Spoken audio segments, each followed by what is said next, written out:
이 영상은 윌북으로부터 제작비를 지원받은 유료 광고 영상입니다. 안녕하세요, 여러분. 오늘은 조금 설레는 키워드를 가지고 여러분께 새로운 책을 소개하려고 하는데요. 바로 첫사랑이라는 키워드입니다. 첫사랑 하면은 풋풋함, 설렘, 순수함 이런 단어들을 많이 떠올리실 것 같아요. 그런데 오늘 해볼 이야기는 과연 첫사랑이 정말 그렇게 풋풋하고 설레고 순수하기만 한가? 라는 물음에서 시작됩니다. 4권의 책을 통해서 문학사에 가장 큰 흔적을 남긴 4가지 첫사랑을 살펴보려고 하고요. 오늘 소개할 책들은 바로 이번에 새롭게 출간된 윌북 클래식 첫사랑 컬렉션입니다. 제인 오스틴의 설득, 이디스 워튼의 순수의 시대, F. 스콧 피츠제럴드의 위대한 개츠비, 그리고 요한 볼프강 폰 괴테의 젊은 베르테르의 슬픔으로 구성된 컬렉션이고요. 출판사는 당연히 윌북입니다.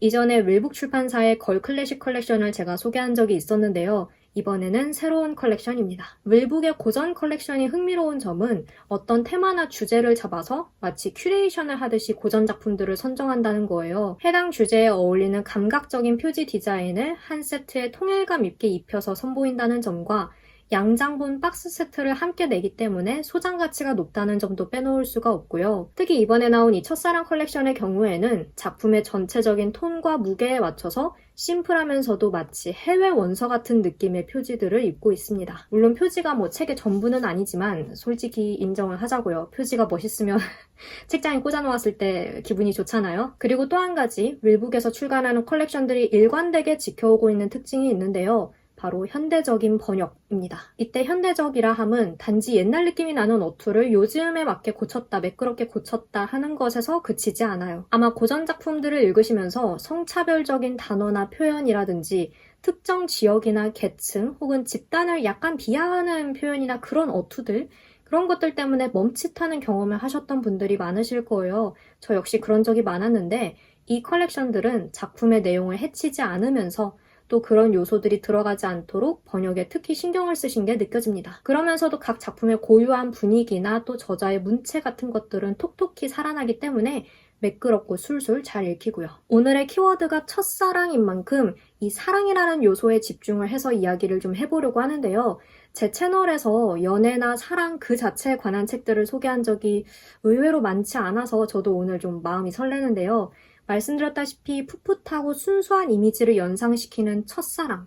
그렇다면 이들의 사랑은 어떠한가? 라는 질문을 생각하면서 읽어보시면 더 재미있을 것 같아요. 지금 제가 작품을 소개하는 순서는 작품이 당시에 실제로 발표된 순서인데요. 우선은 불같은 사랑의 전형 젊은 베르테르의 슬픔. 이 소설은 베르테르가 친구에게 보낸 편지를 중심으로 이야기가 전개되는데요. 모든 일이 다 벌어지고 난 다음에 한데 모아서 엮은 이 편지, 즉 기록물을 통해서 독자는 베르테르가 어떤 사랑을 했었는지 살펴보는 역할을 맡습니다. 베르테르에게 사랑은 그야말로 갑자기 찾아왔어요. 고향을 떠나서 타 지역에 가 있던 베르테르는 어느 날 무도회에 가기 위해서 마차를 타고 가고 있었는데요. 가는 도중에 이제 한 명 더 태워서 가자라는 부탁을 받고 어느 저택으로 향합니다. 그리고 그곳에서 만난 사람이 바로 베르테르가 말 그대로 첫눈에 반해서 불타는 사랑을 느끼게 되는 샤를로테입니다. 하지만 우리는 알고 있죠. 이런 사랑이 결코 쉽게 이루어지지는 않으리라는 사실을. 로테를 향한 베르테르의 사랑은 애초에 벽에 부딪힐 수밖에 없는 것이었는데요. 로테는 이미 다른 남자와 약혼을 한 상태였기 때문입니다. 이 때문에 베르테르는 자신의 영혼이 사로잡힐 정도로 강렬한 애정을 느끼기는 하지만 한 걸음 떨어진 곳에서 로테를 바라볼 수밖에 없는 처지에 놓이게 됩니다. 다음으로 소개할 작품은 설득입니다. 이 작품은 앞서 소개한 작품과는 사뭇 다른 분위기를 지니고 있는데요. 제인 오스틴 하면은 섬세한 심리묘사와 또 당시의 결혼제도가 특히 여성에게 어떤 영향을 주는지 하는 것들을 날카롭게 집어내는 능력 같은 게 주로 언급되잖아요. 이 작품 역시 그런 점이 아주 중요하게 드러나는 소설입니다. 주인공은 월터 엘리엇경의 둘째 딸인 앤인데요. 앤은 아름답고 또 상냥한 성품을 지녔지만 허영심 많은 아버지와 언니 때문에 애정도 그리 받지 못하고 또 나이가 28이 되면서 점점 결혼에 대한 어떤 기대감도 사그라들고 있었는데요. 사실 앤에게는 진심으로 사랑하던 남자가 있었어요. 프레더릭 웬트워스라는 이름의 해군 대령이었는데요. 대략 한 7, 8년 전쯤에 이들은 사랑에 빠져서 결혼까지 하고자 했지만 앤의 아버지인 월터 경의 반대에 부딪혀 좌절됩니다. 이때의 기억은 여전히 앤의 마음속에 슬픈 기억으로 남아있는데요. 오랜 시간이 흐른 뒤에 이들은 다시 만나게 됩니다. 잠깐 만나는 것도 아니고 집을 새놓고 새들고 또 여러 집안끼리 교류하는 그런 과정에서 계속해서 마주쳐야 하는 상황에 놓이는 거예요.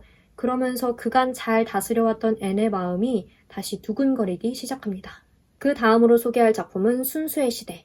개인적으로 제목이 너무나 흥미로워서 그간 꼭 읽어보고 싶었던 작품이었는데요. 작품을 읽고 나서 한 생각은 정말 제목이 신의 한 수였다. 소설의 주인공은 뉴랜드 아처라는 남자입니다. 뉴욕 사교계의 관습과 문화를 온몸으로 체득한 그는 메이 웰랜드라는 아주 순수한 여자와 약혼을 한 상태예요. 그의 앞에는 이제 아름다운 아내와 함께할 행복한 그런 결혼 생활만이 기다리고 있는 듯 했는데요. 그러던 어느 날 서로가 서로의 속사정을 모두 아는 이 뉴욕 사교계에 메이의 사촌이자 외국인 남편으로부터 도망쳐서 돌아온 앨런 올렌스카라는 여자가 등장합니다. 남편으로부터 도망쳐 오기도 했고, 그러니까 결혼 생활이 결국에는 실패로 돌아가기도 했고, 남편 비서와 달아났다라는 소문도 있고, 또 외국에서 살다가 뉴욕으로 들어온 처지이기 때문에 다들 앨런을 소외시키고 또 가십거리처럼 여기는데요. 처음에는 아처도 자신의 순수한 약혼녀 메이가 앨런에게 물들지 않기를 바랄 정도로 앨런을 경계했어요. 하지만 시간이 갈수록 아처는 앨런에게 점점 이끌리게 되고 그럴수록 자신이 속한 이 뉴욕 사교계의 민낯을 자꾸 목격하게 됩니다. 마지막으로 소개할 책은 또 하나의 위대한 고전, 위대한 개츠비입니다. 개인적으로 좋아하는 클래식 중에 하나인데요. 이번에 몇 년 만에 다시 읽고 내가 예전에 좋게 읽은 줄은 알았지만 이 작품을 새삼스럽게 이렇게까지 좋아하게 될 줄이야? 라는 생각이 들 정도였어요. 방금 소개한 작품들이 모두 18세기에서 대략 한 19세기 후반까지의 이야기를 주로 다루었다면 이제 위대한 개츠비는 20세기, 1920년대 미국을 배경으로 하고 있습니다. 이 소설의 주인공은 닉 캐러웨이라는 남자인데요. 이야기는 그가 롱아일랜드의 웨스트에그라는 지역에 집을 얻는 것으로 시작합니다. 그는 맞은편에 위치한 이스트에그, 더 화려하고 더 부유한 지역에 사는 친척 데이지와 또 그의 남편인 톰, 데이지의 친구인 베이커 양을 만나기도 하면서 차차 그곳 생활에 점점 익숙해져 가는데요. 그러던 어느 날 그는 자신의 이웃에 사는 개츠비의 저택에서 열리는 파티에 참석하게 되고 이후 개츠비와 교류하면서 개츠비가 사실은 데이지의 옛 연인이었다라는 사실을 알게 됩니다. 개츠비가 이곳에 살게 된 것이 다름 아닌 데이지 때문이었다라는 사실 역시 알게 되고요. 이후 닉은 일종의 관찰자의 위치에서 개츠비와 데이지 그리고 톰의 관계를 지켜보게 되고 아무도 몰랐던 개츠비의 진실 역시 알게 됩니다. 저마다 그야말로 문학사의 한 획을 그은 사랑들이죠. 저는 이번에 이 4권의 책을 연속해서 쭉 읽으면서 굉장히 흥미로운 경험을 했는데요. 아마 각각 따로 읽었으면 이런 경험을 하고 이런 생각을 하기는 좀 힘들었을 것 같은데 이 4권의 소설이 담고 있는 시기를 보면 젊은 베르테르의 슬픔은 18세기 후반, 설득은 19세기 초반, 순수의 시대는 19세기 후반, 마지막으로 위대한 개츠비는 20세기 초반이에요. 거의 150년에 걸친 세월인 거죠. 그러다 보니 시대가 변함에 따라서 서로 교류하는 방식이나 혹은 사랑의 무대가 되는 배경, 그리고 사교계를 바라보는 시선 같은 게 굉장히 많이 달라지고 있다라는 거를 느낄 수가 있었는데요. 일단 이 젊은 베르테르의 슬픔에서는 베르테르가 자기가 사는 마을의 자연경관을 묘사하는 것에 꽤 많은 분량을 할애하는데요. 아름다운 자연에 대한 찬미와 감탄이 자주 나오다 보니까 로테를 향한 베르테르의 사랑 역시 한층 더 낭만적이고 그리고 약간은 거스를 수 없는 운명처럼 하늘이 정해준 운명처럼 느껴지는 게 있어요. 반면 설득에서는 주 무대가 저택 안, 특히 방 안에서 서로의 시선이 교차하고 대화를 통해서 마음을 확인하고 또 오해하는 장면들이 많이 나오다 보니까 훨씬 더 섬세하고 미묘한 감정들을 다루는데 어울리는 거죠. 그리고 당시 사교계의 관습을 충실히 따르면서도 연애와 결혼에 대한 사유가 잘 드러나고 있고요. 그리고 순수의 시대에 와서는 사실 저는 설득에서 이 순수의 시대로 넘어오는 그 독서 과정이 제일 흥미로웠는데요. 당시 뉴욕 사교계를 바라보는 작가의 날카로운 시선, 거의 신랄하다라고 표현할 수 있을 정도의 문체가 재미있었어요. 순수의 시대라는 제목 자체가 역설적인 의미를 지니고 있기도 한데 아주 좁지만 또 공고하고 동시에 치명적인 빈틈을 가진 뉴욕 사교계, 숨막히는 관습과 그 안에서 벌어지는 위선, 그리고 이방인이나 실패자를 은폐하는 방식 같은 게 정말 치밀하게 그려지거든요. 특히 주인공을 둘러싸고 벌어지는 그 과정이 결말 부분에 가서는 거의 섬뜩하다 싶을 정도예요. 그리고 19세기 후반 당시의 사교계를 20세기 초의 시선에서 돌이켜보는 구조도 좀 의미심장했고, 마지막으로 위대한 개츠비는 그야말로 1920년대. 사교계는 사교계지만 이제 자본주의가 이들을 지배하는 물질적 부가 최고 가치로 여겨지는 사교계를 그리고 있죠. 경제 대공황 직전에 사치스럽고 화려하지만 또 동시에 어딘지 모르게 공허한 모습, 위태로운 개츠비와 데이지의 관계 역시 이런 시대적인 분위기 안에 분명 존재하는 것이고요. 이렇게 150년의 세월에 걸친, 물론 국가는 조금씩 다르기는 하지만 시대상의 변화와 또 그에 따른 사랑의 변화를 지켜보는 과정이 저에게는 너무나 재미있는 작업이었고, 이 첫사랑 컬렉션의 큐레이션이 아니었다면 저는 사실 이 젊은 베르테르의 슬픔과 위대한 개츠비, 혹은 설득과 위대한 개츠비를 나란히 놓고 읽어볼 생각을 저 혼자는 못했을 것 같거든요. 그래서 여러분께도 이 네 권의 책을 저처럼 꼭 시대순이 아니더라도 함께 엮어서 읽어보는 경험을 해보시기를 또 추천드리고요. 그리고 주제가 주제이니만큼 이런 이야기는 또 좀 과몰입을 해서 우리가 읽어야 하지 않겠습니까? 그래서 제가 실제로 각 작품들을 읽으면서 들었던 플레이리스트와 ASMR을 좀 추천해보려고 하는데요. 우선 젊은 베르테르의 슬픔 같은 경우에는 격정적인 분위기가 중요하잖아요. 동시에 베르테르의 처지를 생각한다면 비극적인 분위기가 떠오르기도 하고, 그래서 저는 다크 아카데미아 플레이리스트를 추천하고 싶어요. 그 중에서도 저는 박물관 직원 플레이리스트를 가장 많이 들었는데요. 클래식이 주는 고풍스러운 느낌도 그렇고, 그리고 중간중간 감정이 고조되고 또 웅장한 그런 느낌의 곡들이 많이 있어서 베르테르의 심리와 잘 맞아떨어지지 않나 라는 생각이 듭니다. 저는 박물관 직원 플레이리스트를 좋아해서 그거를 들었지만 유튜브에 다크 아카데미아 플레이리스트를 치면은 정말 많은 영상들이 뜨거든요. 그 중에 여러분께 잘 맞는 거를 하나 골라서 그거를 들으면서 읽어보시면 좋지 않을까 싶고요. 그리고 설득의 경우에는 ASMR 수프 채널의 브리저튼 테마 ASMR을 추천하고 싶어요. 앤과 웬투어스 대령의 섬세한 마음, 떨리는 눈빛, 또 낭만적이면서도 부드러운 결이 잘 살아있는 그런 작품이잖아요. 그 브리저튼 테마 ASMR에서 흘러나오는 곡 역시 이 분위기에 잘 어울리는 아름다운 곡들이고, 또 마차와 말발굽 소리, 그리고 야외의 소리가 잔잔하게 깔리거든요. 이 설득에서도 인물들이 마차를 타고 이동하거나 또 야외에서 산책을 하는 장면들이 정말 많이 나오기 때문에 완벽하게 어울리는 배경음이라고 저는 생각을 했어요. 그리고 순수의 시대는 당시 사교계의 관습과 예법을 충실히 따르기는 하지만 후반부로 갈수록 점점 극적으로 변하는 아처의 심리가 중요한 소설이잖아요. 그래서 전반적으로는 차분하고 좀 진중한 느낌이지만 이런 심리의 흐름도 잘 따라가는 그런 곡을 원했는데요. 루도비코 에이나우디라는 분의 곡이 정말 잘 어울리는 것 같아요. 이탈리아 출신의 현대음악 작곡가이자 피아니스트이신데요. 차분하면서도 감정이 일렁이게 하는 분위기가 너무나 매력적이에요. 그리고 반복되는 선율 안에서 변주를 이렇게 이뤄가면서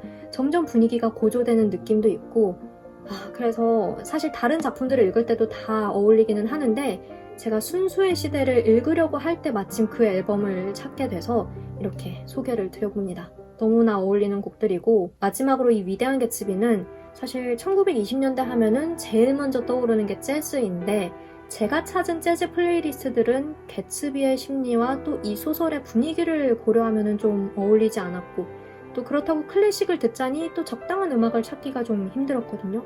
그래서 저는 아예 팝으로 넘어왔어요. 라나 델 레이의 Born to Die라는 앨범을 들으면서 이 소설을 읽었는데, 물론 책을 읽을 때 가사가 있는 곡을 듣는 게 방해가 되는 분들이 많으시다는 것도 알고, 이 앨범이 개츠비 시대 특유의 분위기를 아주 생생하게 담고 있느냐 하면은 그것도 사실 아니기는 한데, 다수의 곡들이 베이스의 클래식 악기들을 활용해서 우아하고 극적인 분위기를 내기 때문에, 그리고 개츠비의 저택에서 열리는 화려한 파티와 그 안에 깃든 공허함, 데이지를 향한 개츠비의 끓어오르는 열망, 슬픔, 이런 것들을 생각하면 은근히 잘 어울리거든요. 그리고 라나 델 레이의 Young and Beautiful이라는 곡이 실제로 영화 위대한 개츠비의 OST로 쓰이기도 했어요. 그래서 가사가 있는 곡임에도 불구하고 저는 그 앨범을 들을 때 정말 과몰입이 가장 잘 됐거든요. 그래서 여러분이 얼마나 동의를 해주실지는 모르겠지만 한번 사심을 가득 담아서 추천을 해보고 싶습니다. 은근히 잘 어울려요. 네, 이렇게 해서 작품 소개와 감상에 이어서 과몰입 전용 플레이리스트까지 추천을 드렸는데요. 주제가 주제이기도 하고 제가 특히 좋아하는 고전 작품도 있었고 150년에 걸친 세월의 흐름을 아주 몰입해서 체험하다 보니까 이것저것 하고 싶은 이야기가 너무나 많았던 것 같아요. 첫사랑이라는 테마로 큐레이션한 이번 컬렉션이 저에게는 특히 흥미롭게 다가왔고 이 다채롭고 굴곡지고 쉽지 않은 첫사랑의 여정을 여러분도 함께 해보셨으면 좋겠다라고 말씀을 드리고 싶습니다. 물론 제가 추천한 플레이리스트와 함께 과몰입하는 것 잊지 마시고요.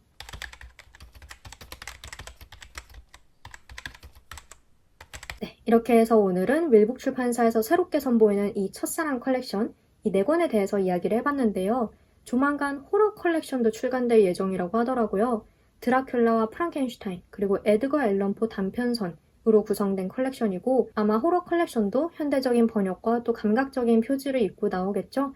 관심이 있으신 분들은 그 컬렉션도 기다려주시면 좋을 것 같고요. 우리가 흔히 사랑 이야기에서 클리셰라고 말하는 것들이 있잖아요. 뭐 첫눈에 반하는 설정이나 삼각관계, 그리고 사랑이냐 돈이냐 하는 갈등, 고난과 역경 이런 것들. 이런 것들이 그간 수많은 문학 작품들에서 나왔음에도 여전히 자주 등장을 한다는 것은 그만큼 지금의 우리에게도 유효한 지점이 있기 때문이라고 생각을 하거든요. 오늘 소개한 이 4권의 소설이 어쩌면 그것들의 원형이자 또 고전이고 그것을 단지 내용상 장치로만 활용한 게 아니라 그것을 통해서 당시의 시대상과 또 인간의 본성 같은 거를 드러내는 훌륭한 작품들이기 때문에 영상에서 꼭 이렇게 함께 다뤄보고 싶었습니다. 여러분도 이 첫사랑 컬렉션을 통해서 저처럼 과몰입하는 경험을 해보시기를 다시 한번 추천을 하고요. 그럼 저는 여기서 이만 영상 마치도록 하겠습니다. 오늘도 영상 봐주셔서 정말 감사하고 우리는 다음 영상에서 다시 만나요. 빠이! 이 영상은 윌북으로부터 제작비를 지원받은 유료 광고 영상입니다.